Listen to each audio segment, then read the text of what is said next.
Je suis Darl Gibson. J'étais marié à Sheila, que je croyais extraordinaire.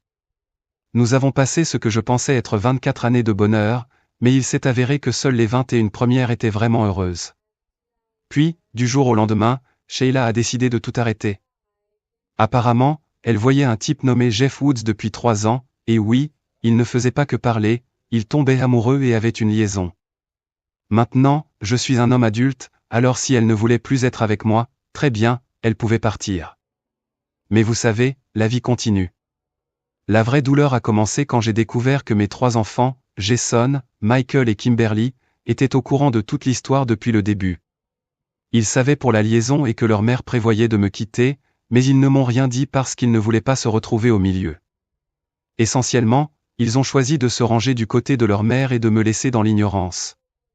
Dire que j'étais amer ne suffit pas à décrire ce que je ressentais. Mais au lieu de m'y apitoyer, j'ai décidé d'acheter un bateau et de commencer à naviguer. J'ai fait un peu de travail de charter ici et là, mais la plupart du temps, je dérivais simplement. Cela est devenu ma vie pendant 7 ans. Puis, de nulle part, ma fille Kimberly m'a appelé. Elle m'a dit que sa mère avait besoin d'un service. Sheila avait une nouvelle fille nommée Karen, et il voulait que je fasse un test pour voir si je pouvais donner un rein.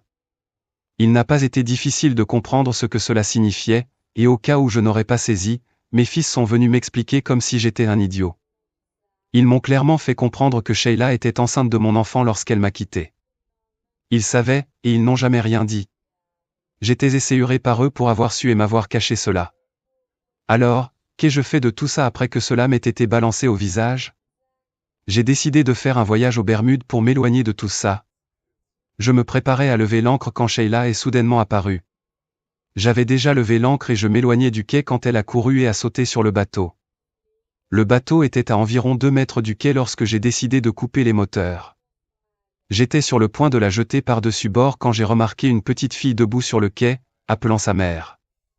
J'ai dit à Sheila de descendre de mon bateau, et je n'ai pas été particulièrement poli à ce sujet. Mais au lieu de partir, Sheila a sorti une paire de menottes et s'est attachée à un des points d'amarrage. Elle m'a regardé dans les yeux et a dit, « Darl, je sais que tu es furieux contre moi, mais Karen a besoin de ton aide. Elle mourra sans un rein. S'il te plaît, ne laisse pas ta colère contre moi la blesser. Je sais que tu es en colère, mais tu es une meilleure personne que ça. » Pendant un moment, je l'ai juste regardé, puis j'ai éclaté de rire. « Oh, maintenant tu penses que je suis un homme bien? Je ne suis bon que quand tu as besoin de quelque chose de moi, hein? Mais je n'étais pas assez bon pour que tu restes avec moi. » Depuis le quai, la petite fille a crié, « Maman !» Sheila a répondu, « Ça va, chérie, maman est en train de tout arranger. » Un rire sombre est monté en moi et sans dire un mot de plus, j'ai poussé l'accélérateur. « Darl, qu'est-ce que tu fais ?» a crié Sheila. « Je me dirige vers les Bermudes », ai-je répondu calmement. « Je prévois de faire un arrêt à Saint-Thomas d'abord. Merci de m'accompagner. Je vois que tu as voyagé léger, mais qu'en est-il de Karen ?» a-t-elle supplié. « Et qui est exactement Karen ?» ai-je demandé en feignant l'ignorance. Je ne connais personne de ce nom. Je n'ai jamais rencontré de Karen. Je n'ai jamais réparé son vélo ou embrassé sa bonne nuit. C'est ta fille, a crié Sheila, la panique montant dans sa voix. C'est drôle, je ne la reconnais pas, ai-je rétorqué. Tu vois, je me souviens de mes enfants parce que j'étais là pour les élever. Bien que, vu comment ils ont tourné, je n'ai pas fait le meilleur travail. Je mettrai ça sur le compte de ton influence. Sheila, clairement perturbée, a demandé, « Que veux-tu » À ce moment-là, nous étions déjà dans le chenal et nous dirigions vers la mer.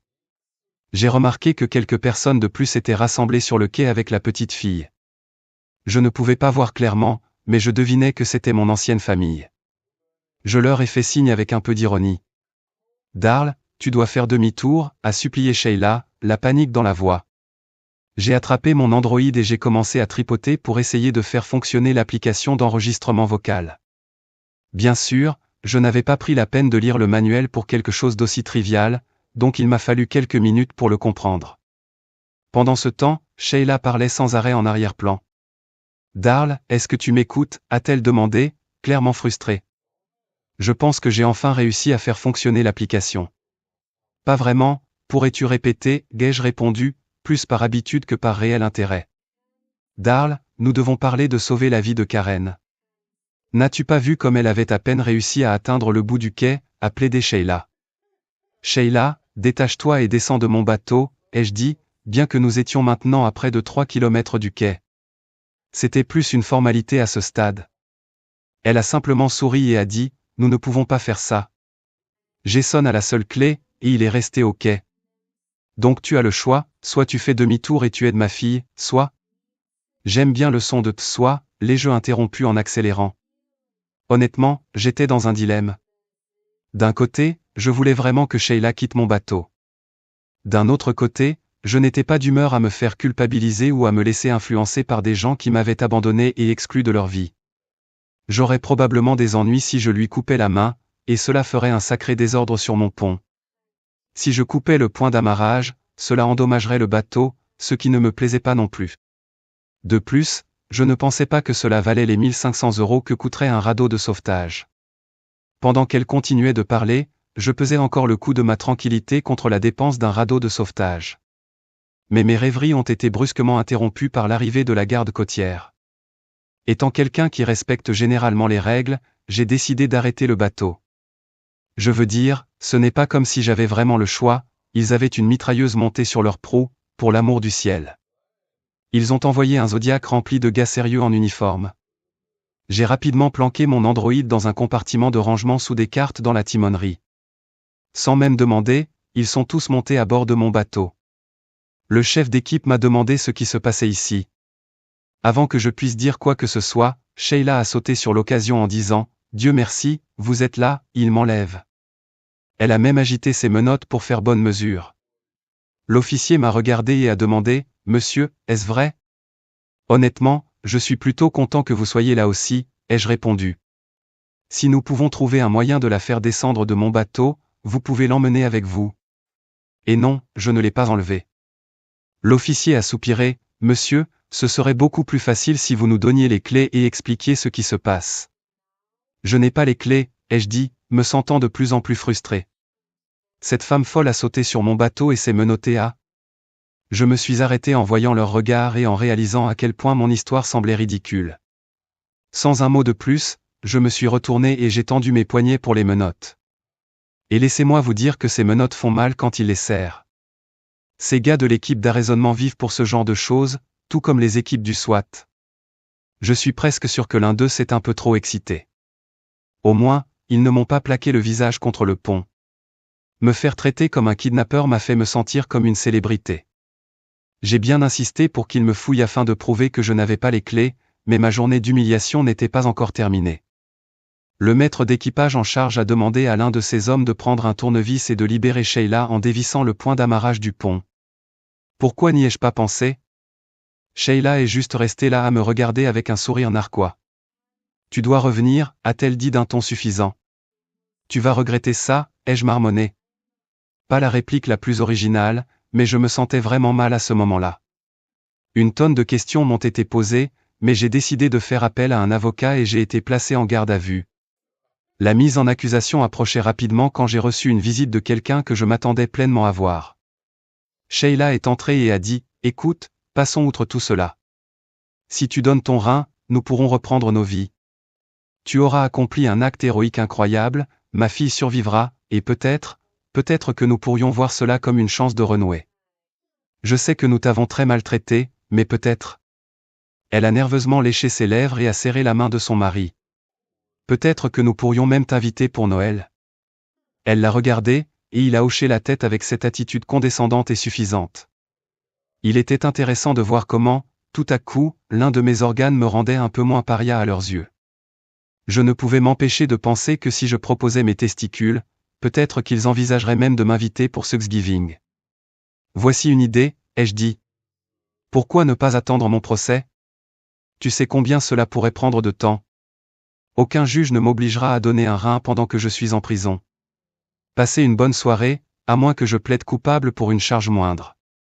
Leurs visages sont devenus pâles alors que je me levais pour partir, et ils ont commencé à frapper sur la cloison vitrée, désespérés que je reconsidère.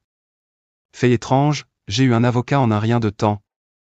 Bonjour monsieur Gibson, je suis Matthew Hughes et je vais vous représenter. Oh, Donc vous êtes un avocat commis d'office, ai-je demandé, un peu méfiant. Non, non, répondit-il, M et Madame Woods couvrent mes honoraires. D'accord, mais êtes-vous mon avocat ou le leur? Eh bien, c'est un peu compliqué, dit-il en essayant de paraître diplomate. Pas vraiment, ai-je rétorqué. Si vous êtes mon avocat, je veux une lettre notariée confirmant que vous me représentez. De plus, je n'accepte pas votre représentation à moins que ces deux idiots ne vous prépaient un important acompte. Je ne veux pas me retrouver avec vous abandonnant l'affaire à mi-chemin parce qu'ils décident de ne plus payer. Il y réfléchit un instant. Ça marche. C'est une situation délicate dans laquelle ils m'ont mis, mais cela pourrait dissiper les préoccupations éthiques. Je ne pouvais m'empêcher de penser que la promesse d'un gros acompte jouait un rôle tout aussi important dans sa décision que son éthique. Peut-être que je suis trop cynique, mais cette idée m'a traversé l'esprit. Vous aurez les papiers d'ici demain, dit-il. La veille de ma libération sous caution, et non, je n'ai pas eu à payer un centime, je me suis retrouvé dans ma cellule, réfléchissant profondément à qui j'étais et à la personne que je voulais devenir. Étais-je le genre de personne qui pouvait simplement s'en aller alors que quelqu'un était dans le besoin désespéré? Je n'aimais pas penser que c'était le cas, mais en ce qui concernait ma famille, enfin, mon ex-famille, la colère que je ressentais semblait éclipser tout sens de la moralité. Sheila avait raison à ce sujet. En même temps, il était clair que ma famille était du genre à abandonner quelqu'un quand j'étais celui qui luttait. Ils m'ont tous tourné le dos. Je veux dire, je ne me noyais pas littéralement, mais émotionnellement, je luttais pour garder la tête hors de l'eau. Malgré tout, je savais que je pouvais encore trouver un peu de bonheur. Je n'avais simplement pas encore réussi à le faire, et je reconnaissais que c'était une faiblesse de mon caractère. Il continuerait à me presser de faire ce qui était juste, et je n'avais pas de défense solide. Une procédure médicale relativement simple valait-elle la vie de ma fille? Je me suis vite corrigé, non, pas ma fille. En ce qui concernait notre lien, je n'étais rien de plus qu'un donneur, comme un échantillon de sperme d'une banque de sperme. Pour un bref instant, j'avais envisagé l'idée de forcer une sorte d'interaction après tout, elle était techniquement de mon sang. Je pourrais potentiellement demander des droits de visite. Mais j'ai rapidement abandonné cette idée. Même si je trouvais un juge d'accord, elle resterait coincée dans cet environnement toxique et finirait probablement par me détester. Ensuite, j'ai pensé à l'éloigner complètement de ce gâchis. Je pourrais l'adopter, l'emmener vivre des aventures autour du monde avec moi. Cela semblait être dans son meilleur intérêt. J'ai commencé à réfléchir aux détails, il y avait cette petite cabine à côté de la cabine principale. Je pourrais vider quelques-unes de mes vieilles affaires et en faire la sienne. Mais ensuite, j'ai commencé à considérer toutes les implications pratiques, acheter des gilets de sauvetage, cuisiner pour deux, ne plus pouvoir traîner en sous-vêtements. Et si elle tombait par-dessus bord? Elle semblait être une enfant curieuse, et je pourrais facilement me laisser distraire. Et qu'en serait-il de son éducation? Devrais-je la scolariser à la maison? Est-ce que je pourrais même faire ça depuis un bateau? Cela prendrait beaucoup de temps, un temps que j'apprécie actuellement passer à pêcher et à faire d'autres choses. Ensuite, il y avait le problème des amis. Comment pourrait-elle se faire des amis en vivant sur un bateau? Non, je devrais probablement abandonner le bateau complètement, et alors je ne serais plus qu'un père célibataire avec une fille arrachée à sa famille. Si quelqu'un me faisait ça, je serais certainement rancunier. De plus, je n'avais pas l'argent pour surpasser les pots de vin que le mari de Sheila pouvait offrir. Vivre sur un bateau deviendrait probablement vite ennuyeux pour une petite fille. J'ai soupiré. Il faudrait que j'y réfléchisse beaucoup plus sérieusement. Alors que je sortais avec mon avocat, ils m'ont tendu une embuscade juste à l'extérieur du centre de détention fédéral. Darl, il faut qu'on parle.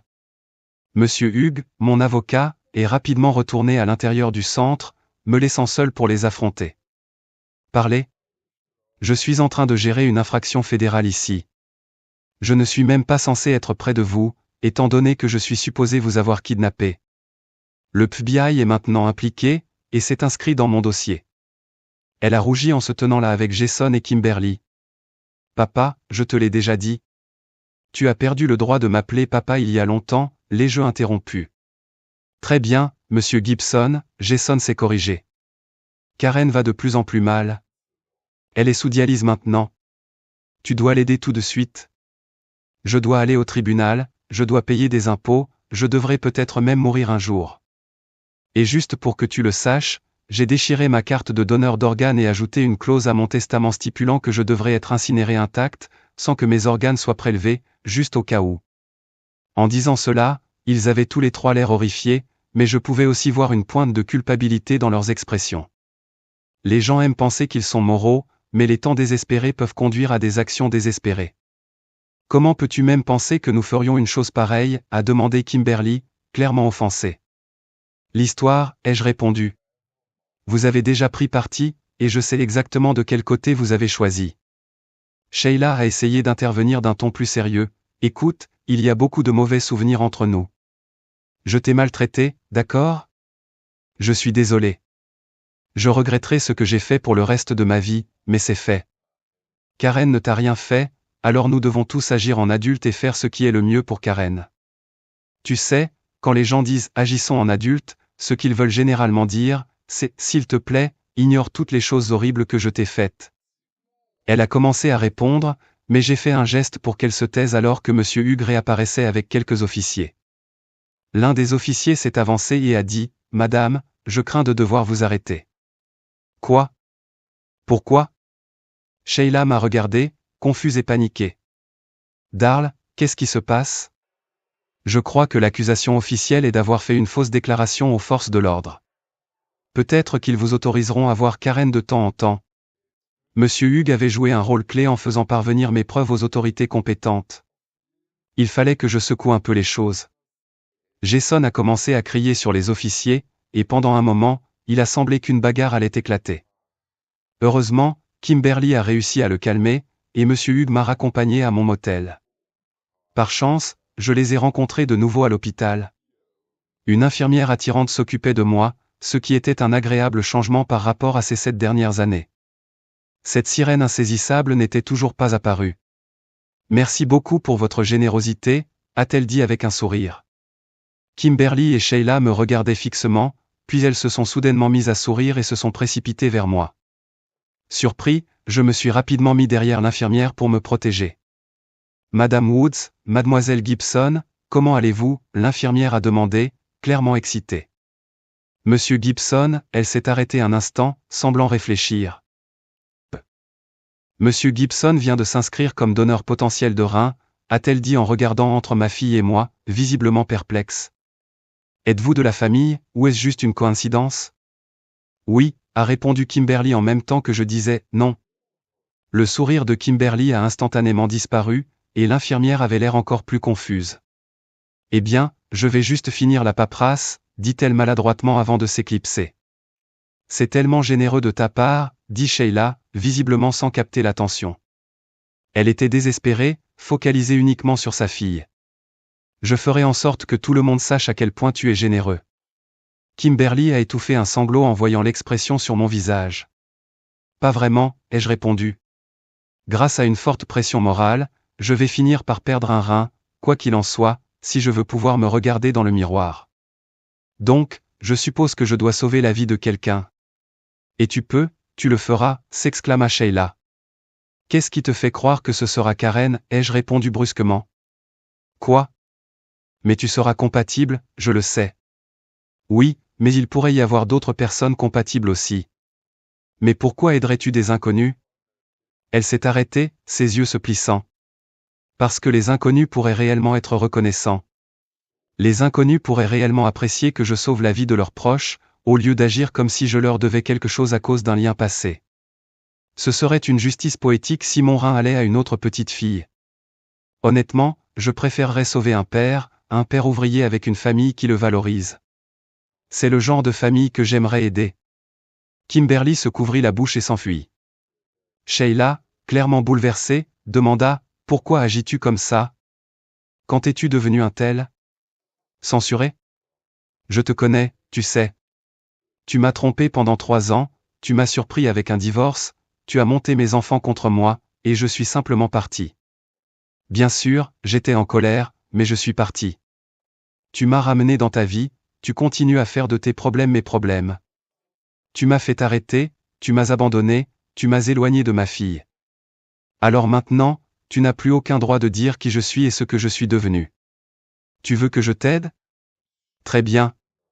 Fais en sorte que toute la famille Woods se présente après-demain à 8 heures précises, chacun d'entre eux. Si quelqu'un manque à l'appel, je m'en vais. Et assure-toi de faire signer toutes les autorisations nécessaires, pour que si nous parvenons à un accord, il n'y ait pas d'attente. J'ai sorti une enveloppe de ma poche. Kimberly a un rendez-vous chez le médecin aujourd'hui. Elle doit y être. Ceci est une lettre personnelle. Quel genre de jeu tu joues? A-t-elle commencé à demander. Tu le sauras après-demain, ai-je dit en me retournant et en m'éloignant. Je me suis assis à la table de conférence, sentant mon estomac gronder. Monsieur Hugues était assis à côté de moi, ainsi que le notaire. J'avais envisagé d'utiliser une caméra pour enregistrer la réunion, mais j'ai décidé de ne pas le faire à la dernière minute, suivant les conseils de mon avocat. Nous avions reçu un mot du procureur disant que les charges contre Sheila et moi avaient été abandonnées. On nous a également conseillé de ne pas impliquer le système judiciaire dans nos disputes domestiques, ce que j'ai trouvé étrange, car j'étais clairement la victime dans toute cette histoire. Sheila avait reçu un avertissement officiel. Puis, ils sont tous entrés, ayant l'air d'une bande désemparée. Jeff Woods, maintenant âgé de plus de 40 ans et toujours un mystère pour moi, pourquoi avait-il épousé mon ex-femme? Sheila, celle qui avait causé tout ce bazar, s'est assise à côté de lui, et il se tenait la main de l'autre côté de la table. Mike est entré ensuite. J'étais surpris qu'il ne soit pas déployé quelque part, mais peut-être était-il en congé d'urgence familiale.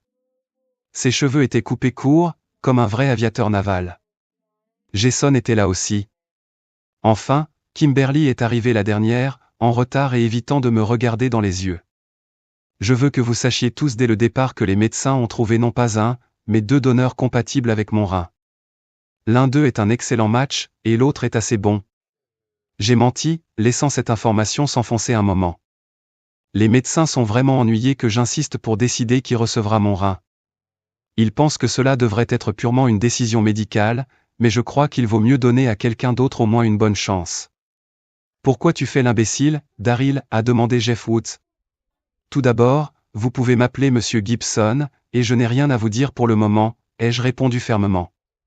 Vous attendez tous de moi que je sacrifie une partie de moi-même et que je la donne à quelqu'un que je connais à peine. Vous essayez de me mettre la pression pour que je fasse un énorme sacrifice. Eh bien, vous m'avez poussé à ce point, et oui, quelqu'un va recevoir un rein, mais ça ne doit pas forcément être votre petite sœur. Donc, si vous êtes ici pour me dire de faire la bonne chose et de sauver une vie, devinez quoi? Je suis déjà en train de le faire, puisque je suis prêt à faire ce sacrifice pour un étranger. Maintenant, c'est à votre tour. Il s'agit d'argent, a demandé Woods. De l'argent? Tais-toi et laisse la famille. Oups, je veux dire l'ancienne famille, parler. Je n'arrivais pas à croire ce type. Tout d'abord, je veux un divorce. En voyant leurs expressions choquées, j'ai levé la main pour les arrêter. Je ne parle pas d'elle, ai-je dit en désignant Sheila. Je parle de vous trois. Que veux-tu dire par divorce, a demandé Mike, confus. Même s'il n'existe aucun moyen légal de le faire, vous avez tous été d'énormes déceptions pour moi. Vous n'avez jamais appelé, écrit, ou tenté de me contacter de quelque manière que ce soit, jusqu'à ce que vous ayez à nouveau besoin de quelque chose de moi. Je pouvais tolérer cela avant, mais maintenant, vous avez dépassé les bornes, et je veux en sortir. Il y a juste une dernière chose que je veux récupérer de vous trois. 1. A marmonné Jason, visiblement perdu. Votre nom de famille, Woods, ai-je dit en pointant Sheila du doigt. Je veux que vous trois changiez de nom de famille, pour n'importe quoi d'autre. Hugues a commencé à distribuer les formulaires. Honnêtement, je me fiche du nom que vous choisissez, même si je soupçonne que ce sera Woods. Si je puis me permettre une suggestion, Jason, je pense qu'Arnold serait un nom de famille approprié pour toi. Le deuxième prénom de Jason était Bénédicte. Si signer cela permet à Karen d'obtenir un rein, je le ferai, a dit Michael, tout en commençant immédiatement à signer les papiers. Tu es devenu un vrai enfoiré, papa. Puisque tu es prêt à faire un sacrifice, pourquoi ne pas commencer par quelque chose de plus personnel? Les autres, laissez Michael et moi un moment seuls. Confus, les autres ont lentement quitté la pièce. Kimberly a posé une main compatissante sur l'épaule de Michael en partant, sentant ce qui allait se passer.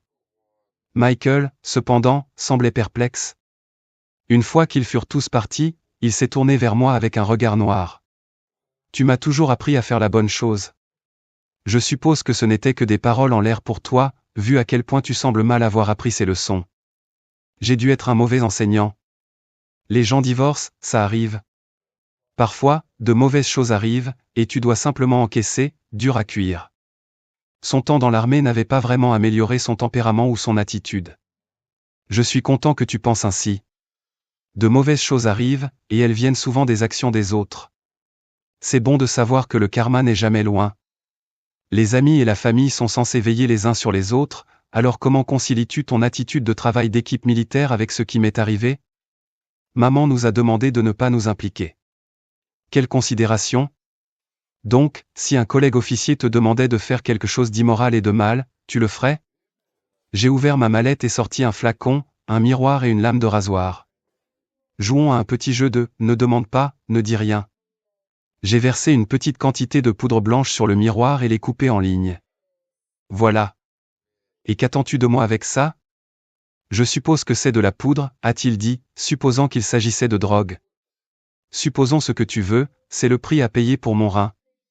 Il a retourné le miroir, dispersant la poudre sur la surface polie. Va te faire foutre. Je ne le ferai pas.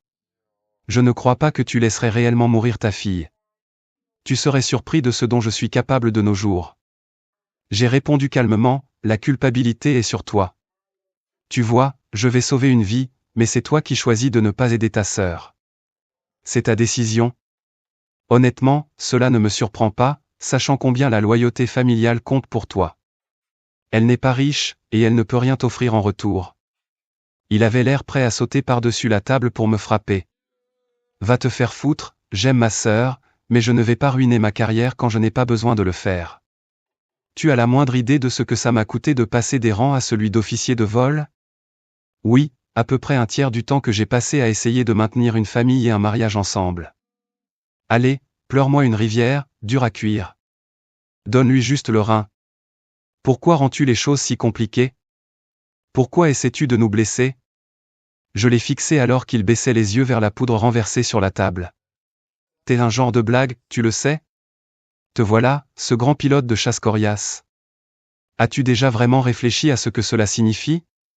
Ça signifie que tu es censé monter dans ce jet et risquer ta vie pour un tas de gens chez toi que tu ne connais même pas. Tu es censé être prêt à mourir chaque fois que les autres ont besoin de toi. Non, je ne pense pas que cette partie du boulot t'ait jamais traversé l'esprit. Tu penses que c'est juste une question d'éliminer les méchants, parce que tu n'es même pas capable de risquer un sacrifice pour quelqu'un que tu connais réellement. Je suppose que tout ce qui t'intéresse, c'est l'uniforme et draguer des filles, avoir des gens qui te disent à quel point tu es génial. Va te faire foutre. Maman a eu raison de te quitter. Peut-être, peut-être pas. Mais moi, je vais sauver une vie. Toi, monsieur gros dur pilote de chasse, maintenant tu dois prendre une décision difficile. Tu pensais peut-être que ce serait quelque chose comme abattre un avion de ligne ou déclencher une guerre? Non, ton vrai défi, c'est de décider si une petite fille vit ou meurt quand tu as le pouvoir de faire quelque chose à ce sujet. Pas de foule en délire, pas d'officier qui te tape dans le dos ou te prenne en pitié, juste un simple acte pour quelqu'un d'autre que toi, espèce d'égoïste. Mais la famille saura, ils sauront que tu avais le choix et que tu as choisi de te défiler parce que tu tiens plus à ton bel uniforme qu'à ta sœur. Dis-moi, quand elle était petite, à peine âgée de 2 ans et apprenait à parler, comment t'appelait-elle? J'ai vu la faille dans sa résolution. Mike, Mickey. Elle m'appelait Mickey.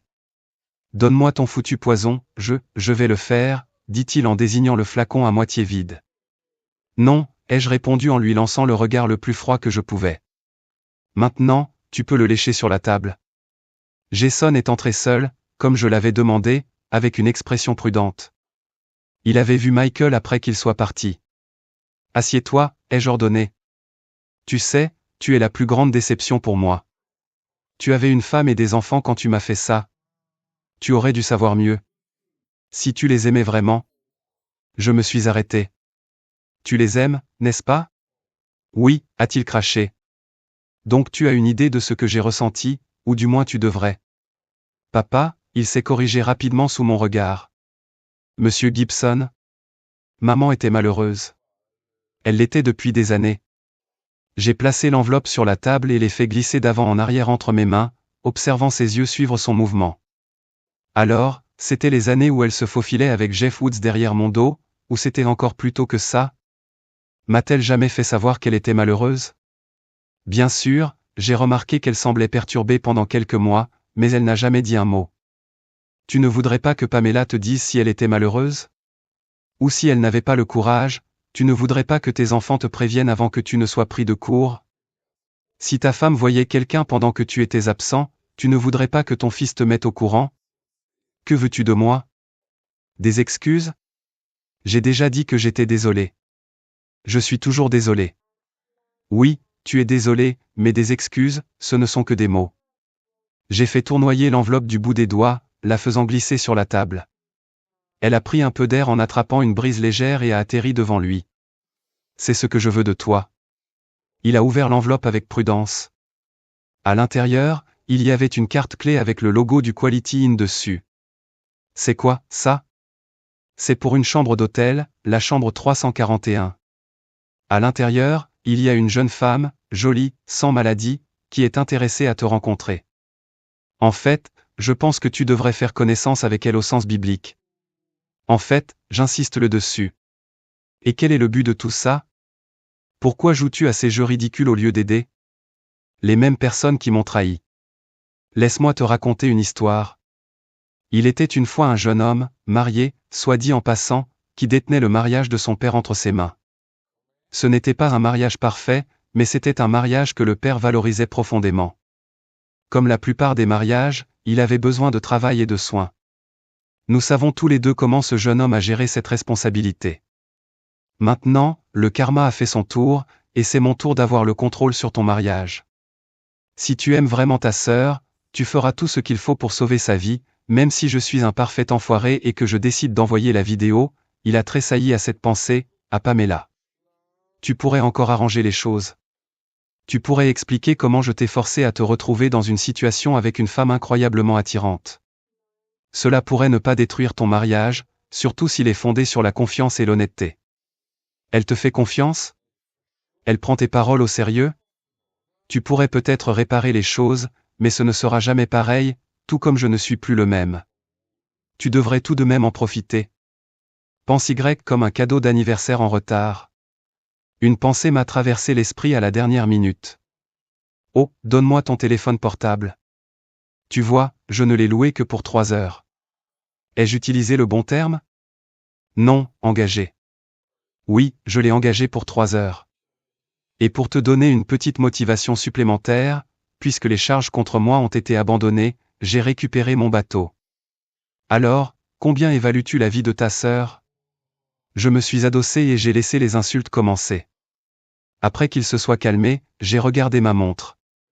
Il te reste 2 heures et 25 minutes. Envoie Kimberly, et n'oublie pas de laisser ton téléphone portable. Kimberly est entrée, l'air d'un chien battu. Papa, Monsieur Gibson, je suis désolé, tellement désolé. Je ne me suis jamais vraiment mis à ta place. Tu as toujours été le fort, celui qui nous disciplinait et qui encaissait les coups durs, dit-elle, presque étouffée par ces mots. On pensait que tu t'en remettrais vite, et tu semblais le faire. Puis tu as commencé à crier et à disparaître, et j'ai simplement supposé que tu nous détestais. Ça, tu l'as bien compris, ai-je répondu. Elle a sursauté, mais j'ai continué, je ne pensais pas que ça te blesserait, pas comme ça. Ça m'a blessé, et ça me blesse encore. Tu sais ce qui est le pire pour moi dans toute cette situation? Elle a secoué la tête. C'est que tu sois revenu, non pas parce que tu étais désolé, non pas parce que je te manquais, non pas parce que tu as réalisé que tu avais tort, mais parce que tu devais le faire. Elle est restée là, les yeux baissés sur ses mains. Est-ce pour cela que tu as programmé le rendez-vous chez le médecin pour moi, pour obtenir un implant UR? UR était une procédure de stérilisation permanente, impliquant la pose de 2 bouchons dans les trompes de Fallope, provoquant des cicatrices qui empêchaient les ovules d'atteindre l'utérus. Tu m'as volé mon avenir, ai-je dit. Ce n'est pas vrai, a-t-elle chuchoté. Techniquement, non, mais tu m'as bien pris un avenir, alors je t'en prends un aussi. Tu rencontreras toujours quelqu'un, tu tomberas amoureuse, tu auras une carrière, des loisirs, des joies et des amis, juste pas d'enfant. Elle a éclaté en sanglots. Non, peut-être que cela te fera un peu plus apprécier la famille. Peut-être que Karen pourra être ta fille de substitution. Elle est restée assise en silence, évitant toujours de me regarder dans les yeux et fixant ses mains. Alors c'est ça, dit-elle finalement, tout est une question de sacrifice. Quand le médecin m'a expliqué la procédure, je me suis senti engourdi. Elle m'a dit que je devais attendre 3 jours pour être sûr d'être sérieuse. Le médecin m'a aussi dit que j'avais besoin d'un membre de ma famille ou de quelqu'un que j'aime pour me ramener chez moi après. Finalement, elle a levé les yeux vers moi, son visage dépourvu de toute émotion, juste un masque de la fille que j'avais autrefois connue. J'ai choisi toi au lieu de père. J'aimerais que tu prennes ce fardeau pour moi, mais que ta volonté soit faite, pas la mienne. L'amertume dans sa voix était indéniable. Sheila m'attendait à l'extérieur de la pièce après le départ de Kimberly, ressemblant à une coquille vide. Tu es content de toi? Détruire ta propre famille, a-t-elle demandé, dégoulinante de venin. Excuse-moi? J'étais sur mon bateau, en route pour les Bermudes, il y a 7 ans. J'ai été expulsé de cette famille quand chacun d'entre vous s'est retourné contre moi. Et cela justifie de traiter tes propres enfants aussi horriblement? Ils ne sont plus mes enfants. Tu t'en es assuré. Clairement, j'ai échoué en tant que père s'ils ont été capables de me faire ce qu'ils m'ont fait. Mais je ne pense pas qu'ils oublieront cette leçon, pas un seul instant. Alors tout ça, c'est juste de la vengeance? Appelle ça comme tu veux. Une vague d'épuisement m'a soudainement frappé. La journée avait été incroyablement éprouvante, et je savais qu'elle n'était pas encore terminée. Ça ne te dérange pas? Je suis fatigué. Être un censuré me demande beaucoup d'énergie, et c'est vraiment le cas.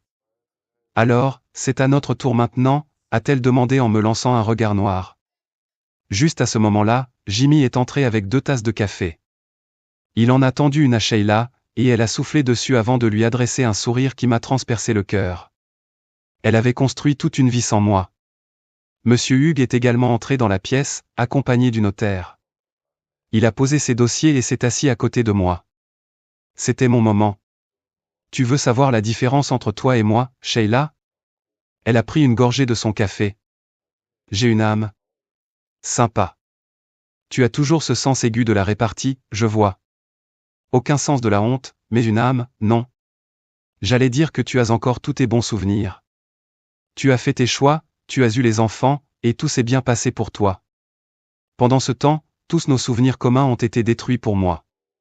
J'ai dû remettre en question tout ce que je pensais de mes relations avec vous tous. Tu avais Kimberly, Jason et Michael à tes côtés. Moi, j'étais laissé dehors, dans le froid. Darl, combien de fois dois-je te dire que je suis désolé?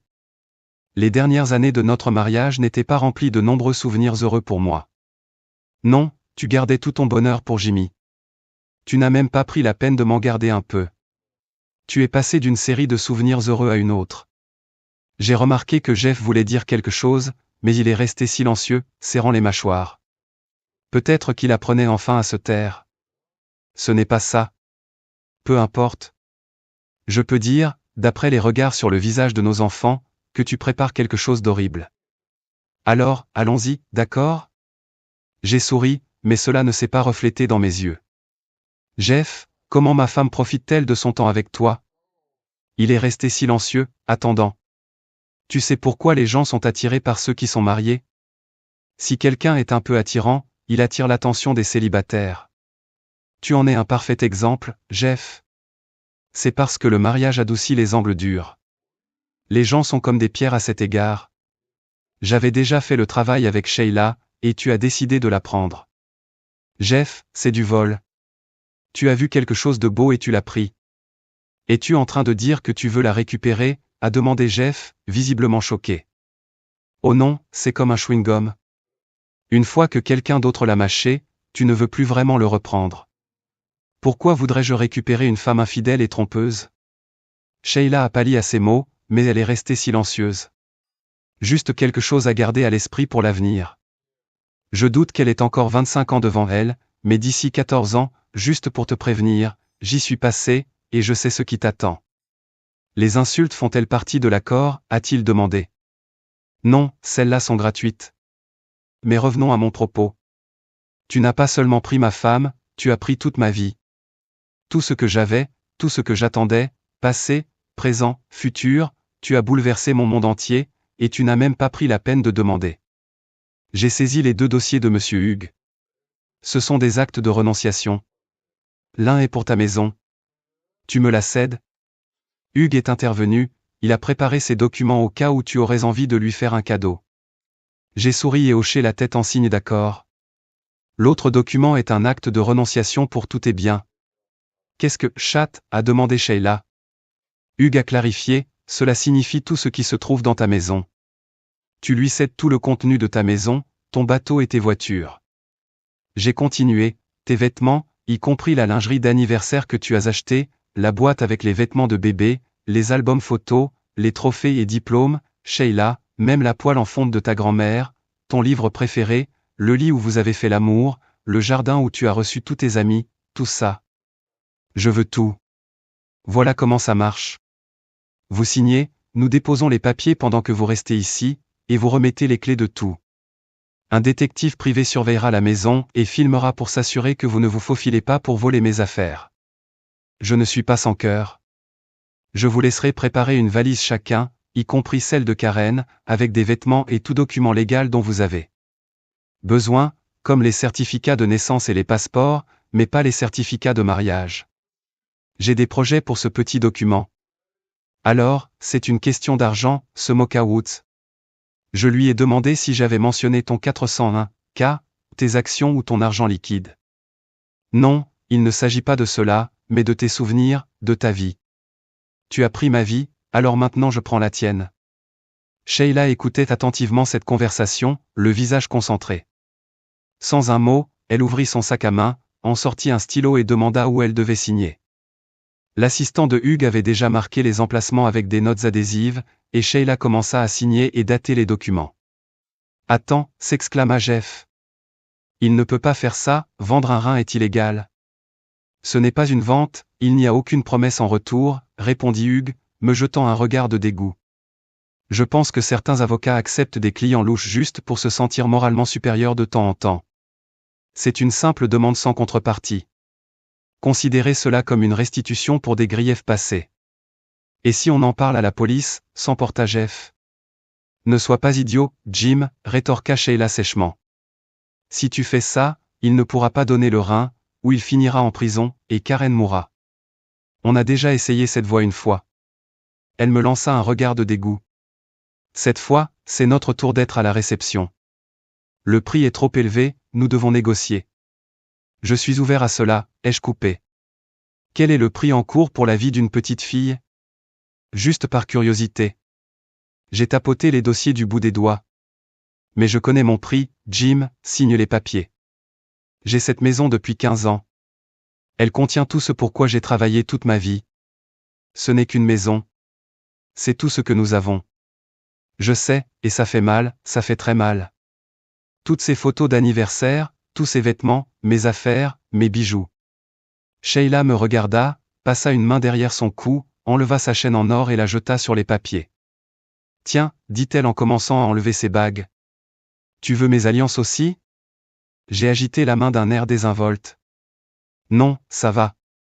Je sais exactement combien ces choses comptent pour toi. Elle grogna presque de frustration. Jeff la saisit par la tête, la tournant pour qu'elle me fasse face.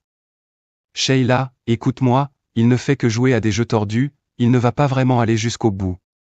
Nous ne pouvons pas montrer de faiblesse maintenant, il essaie juste de nous détruire. Merci, capitaine Obview, mais que pouvons-nous faire? Nous pouvons attendre, espérer qu'il retrouve une conscience, essayer de trouver une autre correspondance. Nous ne pouvons pas tout jeter pour ça. Vous ne jetez pas tout, ai-je coupé.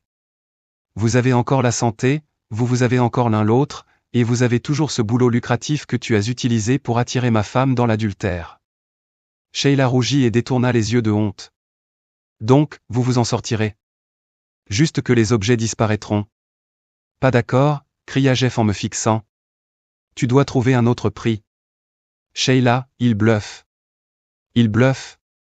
Jim, il allait aux Bermudes. Il est rempli de haine et de rancœur, Jim. Nous ne pouvons pas prendre ce risque pour notre fille. Elle n'est pas.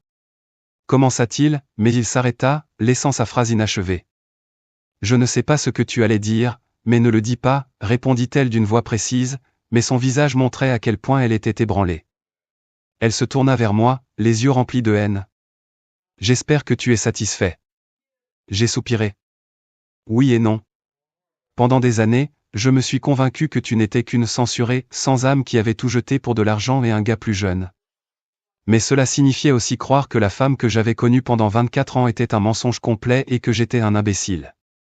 Ça m'a fait penser que tu avais tout simulé depuis le début. Mais quand tu as pris ce stylo et signé tout ça, ça m'a rappelé la femme que j'avais épousée, celle qui faisait les bons choix et qui se souciait vraiment de sa famille. Ça m'a montré que mon jugement n'était pas complètement erroné. Donc, s'il reste même une petite partie de cette Sheila, peut-être que je partage une part de la faute, mais juste une petite part. Quand ça comptait vraiment, tu ne m'as pas donné la chance de me battre pour ma famille.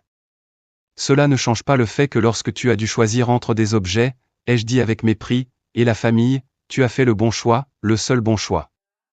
Mais tu dois vivre avec le fait que tu m'as privé de ce même choix. Je ne me souciais pas de la maison, de la voiture ou de la moitié du fonds de retraite. Ce que je voulais, c'était ma famille, et je n'ai pas eu la chance de la garder, à cause de toi.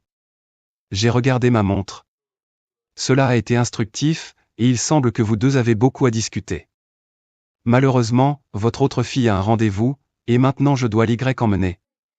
Monsieur Hu peut s'occuper du reste. Mon travail ici était terminé. Avec ces deux mots de Jeff Woods, la route fut silencieuse. Mon esprit repassait en boucle cette dernière rencontre. Je réalisais que Sheila n'était pas complètement sans cœur, qu'elle était prête à prendre une décision difficile pour sa fille. Mais ensuite, je me suis questionné. Est-ce que j'étais simplement un monstre rempli de haine? Est-ce que j'essayais de me venger, de leur donner une leçon, d'exorciser mes démons, ou simplement de me livrer à une forme tordue de sadisme? Malheureusement, il y avait de la place pour ces 4 théories, et seulement 2 de ces motivations étaient vaguement justifiables. En nous rendant chez le médecin, mon téléphone a bipé avec un texto. Jason avait payé son prix et apparemment, il pleurait comme un enfant. J'ai soupiré et me suis rappelé les jours après le divorce. Il avait des années de regrets devant lui avant que nous puissions même commencer à être quittes. Je me suis renforcé intérieurement. Le cabinet médical avait l'apparence typique d'un cabinet d'obstétrique-gynécologie, des magazines sur la grossesse étaient éparpillés partout et des photos de mères tenant des bébés adorables ornaient les murs. L'endroit était joliment décoré, avec un coin aménagé pour les jouets des enfants. Naturellement, il y avait des femmes enceintes dans la salle d'attente. Kimberly semblait tendue, ses yeux cherchaient un endroit sûr pour se poser, mais finalement, elle ferma les yeux et se recroquevilla sur son siège. Je pouvais l'entendre murmurer pour elle-même, « Je fais ça pour Karen, je fais ça pour Karen, je fais ça pour Karen. » Ses jointures étaient si serrées qu'elles étaient devenues blanches. Des souvenirs que j'avais évités pendant 7 ans me sont soudainement revenus. Kimberly aimait les poupées et jouait avec elles jusqu'à ses 13 ans. À l'adolescence, elle s'était mise à collectionner des poupées en porcelaine artistique. Je me suis souvenu de la fois où elle avait rompu avec Gary Dodson, qui semblait être un garçon sympa, mais quand je lui ai demandé à ce sujet, et elle a simplement dit, « Il n'est pas gentil avec les enfants. » Je me suis aussi souvenu de la façon dont elle me souriait autrefois avec ce sourire spécial de petite fille à son papa. Cela allait être insupportable pour elle. Kimberly Gibson appela la réceptionniste. Sa main serra la mienne si fort que je pouvais sentir mes os grincer. D'une voix basse et urgente, elle dit, « Promets-moi que tu tiendras parole. Jure-moi que cela effacera toute la douleur que je t'ai causée. Dis-moi que ce n'est pas en vain. Je me fiche de ce que font les autres, mais jure-moi que c'est la fin. S'il te plaît, dis-moi que je suis une bonne fille, papa. » Elle s'effondra et se mit à pleurer. La réceptionniste observa un instant, puis prit rapidement le téléphone. Je me sentais déchiré, incertain de ce que je devais faire. Je lui pris la main avec les 2 miennes. « Que se passe-t-il ici ?» cria une femme en blouse blanche en entrant dans la pièce. Elle vit mon visage pâle et ma fille qui semblait probablement encore pire. On m'a dit qu'elle avait déjà pris cette décision. Je ne vais pas l'opérer, pas dans cet état, tant que je n'aurai pas un profil psychologique d'un psychologue confirmant qu'elle est mentalement saine. On en a fini ici. Bien sûr, envoyez-moi la facture, répondis-je d'une voix grave tout en aidant Kimberly à se lever. Non, hurla Kimberly. Tu dois le faire, pour ma sœur. Tu dois le faire, cria-t-elle, presque hystérique. Je la tirai doucement vers la porte tandis que le médecin murmurait quelque chose à propos d'appeler la sécurité. Papa, ce n'est pas de ma faute, je suis désolé. On peut trouver un autre médecin, je te jure que je le ferai, laisse-moi juste un peu de temps. Chut, la calmai-je, me sentant complètement brisé. Tu sais, la chose à propos du sacrifice, parvins-je à dire à peine, parfois, il suffit d'être prêt à faire la chose difficile. Tu as payé ta part? Dans la voiture, elle finit par arrêter de pleurer. Et maintenant, demanda-t-elle d'une voix monotone. Maintenant, je vais à l'hôpital. Il n'y eut pas de poussée de bonheur, pas de sourire ou de joie.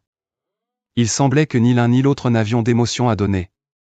Bougeant comme une vieille femme, elle fouilla dans son sac à main et en sortit une pile de papiers. Tiens, ce sont les formulaires de changement de nom.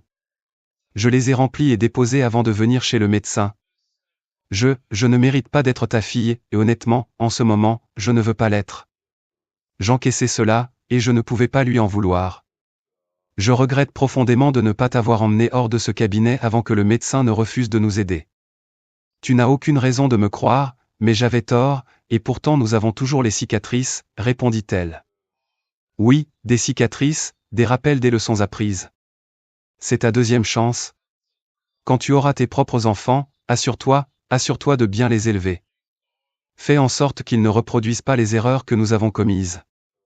Repars à zéro, aide tes enfants à faire mieux que nous. Nous avons continué à rouler vers ce que l'avenir nous réservait. Je m'étais assis dans un café à Saint-Martin. Cette sirène insaisissable n'était toujours pas apparue, même après 10 ans de recherche. Pourtant, je regardais en haut et en bas la plage française. Il y avait d'autres constellations. Un jeune homme en colère s'assit en face de moi, sans y avoir été invité. « Que puis-je faire pour toi, mon garçon » demandai-je calmement.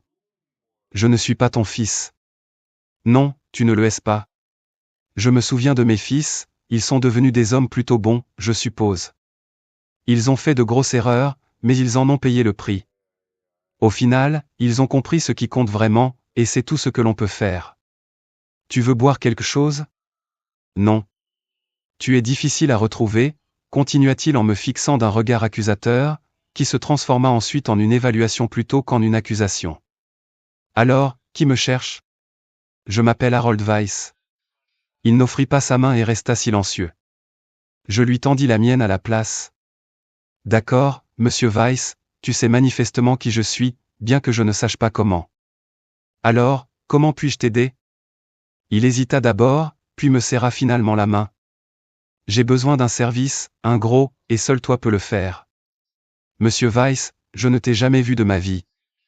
Peut-être devrais-tu commencer par me raconter ton histoire. Il soupira et fit signe au serveur d'attendre que sa boisson arrive. C'est juste trop étrange. Je m'attendais à quelqu'un de plus quoi? Plus haineux? Ah, le temps et tout l'incident avec Karen ont brûlé beaucoup de haine et d'amertume en moi. Il rassembla ses pensées lorsque je ne répondis pas, j'ai épousé Kimberly Arnold. Tu te souviens probablement d'elle sous le nom de Kimberly Gibson. Je la connaissais sous les deux noms. Elle m'a montré les formulaires de changement de nom, mais je ne l'ai jamais vraiment considérée comme une Arnold. Kimberly a disparu après que j'ai donné le rein. En fait, je l'ai fait le même jour où j'ai confronté la famille. Finalement, Sheila a poussé Jeff à signer les formulaires, bien que, à en juger par leur visage, ça a dû être une bagarre épouvantable. Sheila pensait que Kimberly était partie pour se faire du mal, mais je ne le croyais pas. Je pensais qu'elle traversait beaucoup de choses. Oui, je suis resté chez eux pendant ma convalescence les 3 premiers jours. Une infirmière s'occupait de moi, et j'ai passé mon temps à fouiner dans la vie de ces étrangers. Ils semblaient heureux sur les photos, mais il était clair que je ne faisais pas partie de cette vie. Une fois que je me suis senti mieux, j'ai passé mon temps à fouiller dans leurs dossiers. Toute photo de M et Madame Woods allait directement dans la cheminée. Si la photo incluait Karen, je la laissais tranquille. Toute image d'un parent que je ne reconnaissais pas était détruite. J'ai brûlé tous ses trophées, diplômes, jouets, et ses sous-vêtements en dentelle, les réduisant en cendres et en métal tordu. Apparemment, M. Woods était autrefois un grand joueur de baseball au lycée. J'ai pensé à détruire tous ses vêtements aussi, mais 2 choses m'ont arrêté. Premièrement, je me suis souvenu de ma mère, sa robe d'église, son tablier et son tailleur de visite étaient des souvenirs majeurs pour moi. Deuxièmement, il y avait une photo au fond de son tiroir. C'était de nous 5 à Disney World, à l'époque où nous étions une famille heureuse. J'ai épargné les vêtements en l'honneur de ma mère et pour Karen. J'ai passé le reste du mois à réfléchir à l'avenir en finissant leur caisse de vin et une bouteille spéciale de l'Afroeg de 25 ans dans un coffret en bois. Honnêtement, ça avait juste le goût du scotch pour moi. Quand j'avais besoin d'argent, j'ai mis en gage un de ces bijoux. Je n'étais pas sur le point de toucher à mes propres économies. Ses vêtements, les 2 voitures, les bijoux restants et quelques objets de famille qu'elle chérissait ont été donnés à la National Kidney Foundation. J'ai laissé les reçus sur la table de la cuisine. Ce n'était pas une question d'argent. J'ai décidé que je ne ruinerais pas la vie d'une petite fille qui n'avait rien fait de mal, sauf être liée aux mauvaises personnes. Quand j'ai remarqué sa balançoire dans le jardin, j'ai vu un petit écart dans les buissons. Il y avait une petite pierre tombale avec « Frotto » gravé dessus, entourée d'un cercle de pierres et d'une fleur fanée. Brûler cet endroit aurait pu être une option si cela n'avait concerné que Sheila et Jeff, mais ce petit mémorial était un cadeau que je pouvais offrir à une fille que je ne connaîtrais jamais. J'ai donc appelé Hugues et lui ai demandé d'annuler les documents. Pourquoi ai-je attendu un mois? Eh bien, je voulais qu'il passe par les tracas de l'installation d'un nouveau foyer, de faire des dépôts, d'acheter des meubles et de nouveaux appareils électroménagers. C'était mesquin à ce stade, mais bien que Kimberly et Sheila aient montré un certain niveau de remords, je sentais que Jeff méritait un petit quelque chose en plus, et la récupération prend du temps. Sheila ayant prouvé qu'elle avait encore un peu de sensibilité, je lui ai laissé de petits mots dans leurs albums photos. J'ai écrit « C'est une belle fille, dommage que je ne l'ai jamais connue ». J'ai également caché quelques autres notes qu'elle trouverait au fil des années, mais en fin de compte, j'en avais fini avec cette famille. Encore une fois, la maladie, les déménagements, et même un incendie, toutes ces choses mettent à rude épreuve un mariage. Ils ont vécu l'équivalent de tout cela à la fois. Voyons si le bon vieux Jeff pourrait tout garder ensemble quand la tempête arrive, pas seulement quand le soleil brille. Je ne leur souhaitais aucune chance. Maintenant, j'avais ce jeune homme que je n'avais jamais rencontré auparavant qui me demandait une faveur. Kim a suivi une thérapie pendant longtemps, lança-t-il, me lançant un autre regard noir. Elle va mieux maintenant. Elle disait que tu étais le type le plus dur de la planète. Il attendit que je réagisse, mais je ne le fis pas, de toute façon, quand nous avons commencé à sortir ensemble, elle a tenu à ce que je comprenne bien la signification du sacrifice. Il me regarda à nouveau, mais je n'avais toujours aucune idée de ce qu'il voulait dire. Je ne l'avais pas vu depuis 3 ans, alors elle m'a tout de suite dit que tous les enfants que nous aurions porteraient le nom Gibson. Ce n'était pas négociable. Alors, avez-vous eu des enfants? Demandai-je, sentant une boule se former dans ma gorge. Greta et Alois Gibson. Elle m'a laissé choisir leur prénom. Il a moins d'1 an. Et où est-ce que je rentre dans tout ça? Mon frère vient de décéder, et il n'avait pas d'enfant, bien qu'il ait été marié. Je veux perpétuer le nom de famille, mais ma femme refuse. Je pense que tu es la seule personne capable de la convaincre de changer d'avis. Tu es mon dernier espoir. Je réfléchis en finissant ma bière Caribe. Puis-je voir ton téléphone? Demandai-je. Il me le tendit. Appuie simplement sur le numéro 1, c'est son portable. Je lui adressai un signe de tête approbateur. Bien, c'est comme ça que ça devrait être. J'appuyai sur le bouton. Il fallut un moment pour que la connexion s'établisse.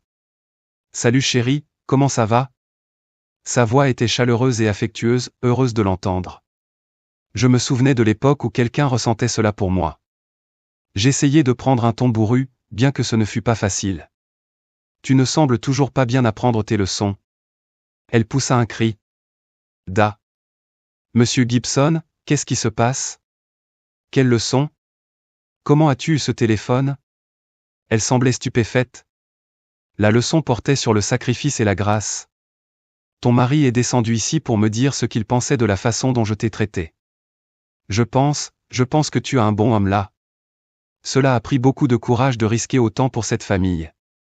Ça va dans les 2 sens. Peux-tu envisager de lui faire l'honneur de transmettre son nom de famille à vos enfants? Son ton devint léger et enjoué, bien que cela semblât un peu forcé. Tu sais quoi? Je pense que je vais le garder. Il y eut un bref silence. Autre chose? Oui. Je sentis quelque chose se dénouer dans ma poitrine et ma voix devint rauque. Je suis désolé, et j'aimerais voir mes petits-enfants si tu me le permets. Il y eut une longue pause, presque aussi douloureuse que les 7 années que j'avais passées en isolement. Je pense que Gibson ferait un très bon deuxième prénom, qu'en penses-tu? Une autre pause suivit, celle-ci un peu moins tendue. Quand peux-tu venir? Cela ressemblait à un poids dont je n'avais même pas conscience, soudainement soulevé. Kimberly avait effectivement appris la signification du sacrifice et de la grâce. Tout le monde mérite une deuxième chance, même moi. La fin de cette histoire est un nouveau départ, un chemin vers la réconciliation et la compréhension.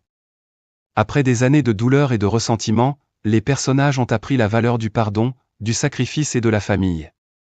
Même dans les moments les plus sombres, il est possible de trouver une lueur d'espoir et de reconstruire ce qui semblait perdu. Merci d'avoir suivi cette histoire avec nous.